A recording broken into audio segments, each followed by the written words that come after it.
বসে আপনি দুঃখ প্রকাশ করেন না কেন?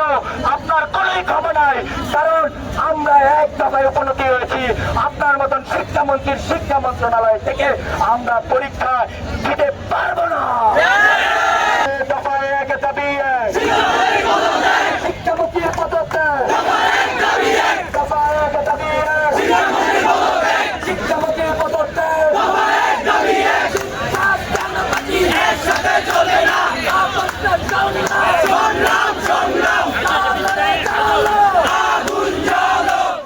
নারায়ণগঞ্জ সমাচারের সাথে থাকার জন্য ধন্যবাদ। লাইক, কমেন্ট ও শেয়ার করে পাশে থাকুন।